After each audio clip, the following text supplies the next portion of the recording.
Hey guys, welcome to Juicy Tea, where I read out the best stories on Reddit, so you don't have to. The funny, the shocking, the satisfyingly juicy. Today we're looking at the most satisfying stories on Reddit, where people get juicy justice. Your lease is still valid, even though you were evicted? Okay, posted by the lovely landlord. I am the landlord for some apartments in the city. I sign the lease agreements and go over the basics with the tenants, although they usually don't want to spend hours delving into the fine print. 99% of the time, it's a breeze and everything's fine. One lady, let's call her Karen, had been paying her rent via a new bank account and new checks for the last few months. All of a sudden, we got several chargeback fees on our account. She'd put a stop payment on the checks and closed the account. I immediately called her. Me. Hi Karen, it looks like your checks bounced for the last few months. I just wanted to make sure everything's okay. Karen. Oh no! I promise I'll get this fixed. Me. Okay, you've been a good tenant in the past, so I'll give you a month. Needless to say, a month passed and she didn't pay. So I called her again. Me. Hey Karen, we still haven't received payment, so I'm afraid we'll have to file for eviction. Karen. Oh god no! I'm an old woman! I can't afford to be evicted! I'm trying so hard to pay! Can't you give me another shot? Me. As long as you pay before the court date, the eviction won't have to go through. The court date arrives, and guess who hasn't paid yet? At the court, the judge rules for a 24-hour notice to vacate. Karen, in tears, comes up to me afterwards. Karen. Can you please just give me another chance? I can't afford to go anywhere else. Me. I'm sorry Karen, but the only way I could do that is if you paid off the debt, signed a new lease agreement, plus the first month's rent, plus a new security deposit. And I just don't think that's gonna happen. So I left and thought that was that. My maintenance guy would come by in a few days to do the inspection and clean up, and then we'd put it back in the market. He shows up a few days later, and there's a problem. Karen's still there. So I call the sheriff to schedule a set out. However, according to the sheriff, the 24-hour notice was no longer valid, as we'd struck up a deal afterwards, so the court had reversed the eviction decision. I had no recollection of a new deal, so I called the court and they informed me that the eviction was no longer valid, as apparently I had told the sheriff that I was giving her more time, invalidating the decision. What had happened was that Karen had called the sheriff and told him that the court had reversed the decision because of a non-existent deal. She'd then called the court and told them that the sheriff could not evict her as I'd waived the notice. And she had used my words, twisting my denial of an extension into a deal. I tried to give her the benefit of the doubt.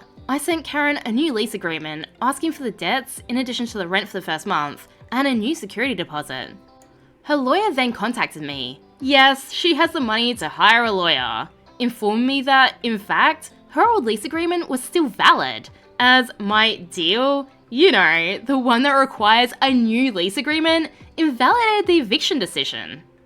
So I filed for eviction, on the grounds that she hadn't paid for several months by now, 5 to be exact, and therefore had invalidated her old lease agreement. Then I decided to read her old lease agreement. I already know these contracts pretty well, but like I said, I don't usually delve into the minute details. This time, I did. We show up at court. Karen has a lawyer. Karen is bursting, grinning like a fool, like she's won the lottery. Her lawyer looks fairly happy too. The judge asked me to speak. Me. I would like Karen to leave the apartments as she's refusing, despite the fact that, according to the court's last decision, she should have left over a month ago by now. Judge. And Miss Karen? Lawyer. Miss Karen cannot be ejected from her home without a new notice. Yes, she has not yet paid past due rent. However, she and the landlord struck up a deal, giving her the time she needed to pay via verbal agreement. This deal, made directly after the last court date, invalidated the last decision. So, Miss Karen will require a new decision, and therefore a new notice, before she can be rightfully evicted from her home. Until then, her lease agreement is still valid. Insert legal BS. Judge. And landlord, what do you have to say? Me. Well, Your Honour, I have to agree. They made a very, very compelling argument. Karen and I did indeed make a deal, giving her the time she needed to pay. And yes, her old lease agreement is still valid. However, according to the terms of the still valid lease, there are some additional things the court needs to be aware of, and that I'd like to go over for clarification. I'm sure you have a copy, Your Honour. Judge. Yes, I do. Me. And you have a copy, lawyer? Lawyer. Yes, I do. Me. Excellent. Well, Your Honour, if you look at Section 4, Subsection A on page 2, you'll see that after 10 days of non-payment, a late fee of $100 is applied.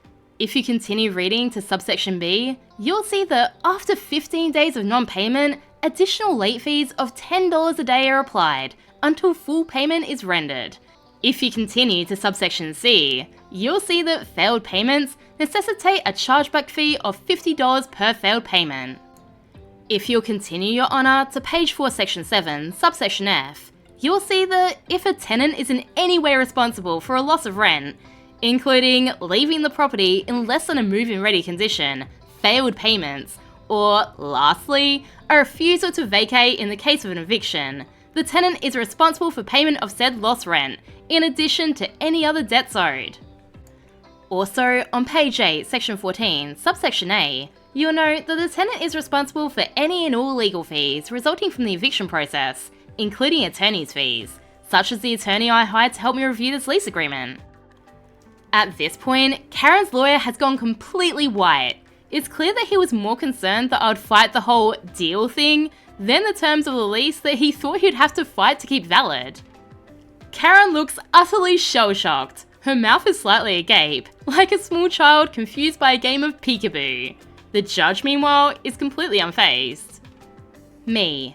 As you can see, Your Honour, the total owed is in excess of $16,000. I will happily accept payment in the form of a cashier's check.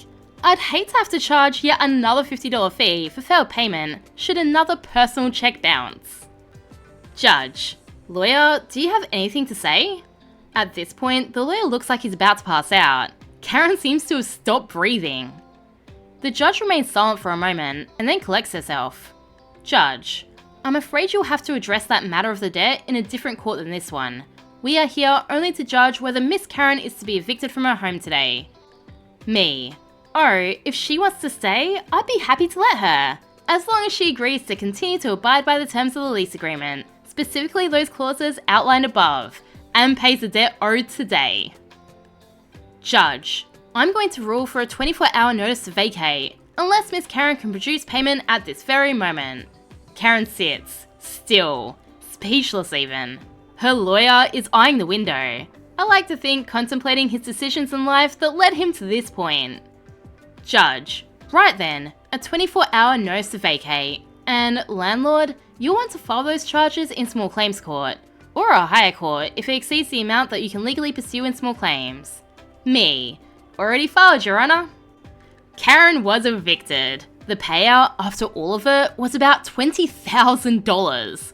And my boss gave me a big chunk of it as a bonus. Boom! Ex-boss accused me of reporting him, so I did. Post by deleted. I worked for his small company for 6 weeks at the end of 2020. He sacked me with no real explanation when I was sick with COVID. I have undiagnosed ADHD, so I wasn't massively surprised it affects my performance. But I was surprised by the timing, and the fact that it was via email. I asked for more clarity. I was never rude to him. I just told him I wish he'd called me so I could get some feedback. Well, he got really mad and proceeded to write a long list of my overly exaggerated and some false shortcomings. He then said, "If you want to take legal action against me, let me know."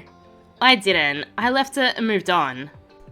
Fast forward to today. He just called my mobile from a private number asking how I was.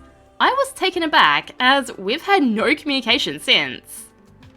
He said, "Someone has put in a report that I'm using unlicensed software. Was it you? Because I know we left on bad terms." I said, "I've got no idea what you're talking about." He made it seem like I was devastated that he sacked me, lol, and would have good reason to report him. No matter what I said, he was convinced that it was me. He even accused my dad, who works in IT. I didn't even know he was using unlicensed software. I said, I feel like you're accusing me unfairly here.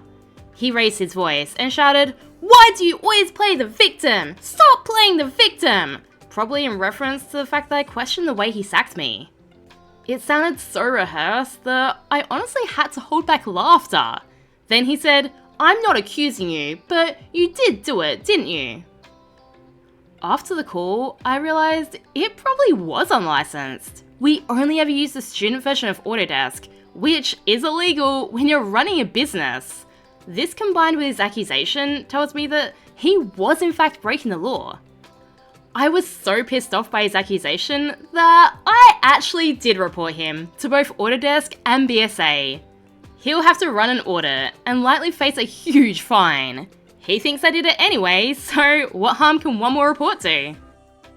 Anyways, that's it for today, guys. Thanks for watching. If you haven't yet, please like and subscribe. Have an amazing rest of your day. Bye!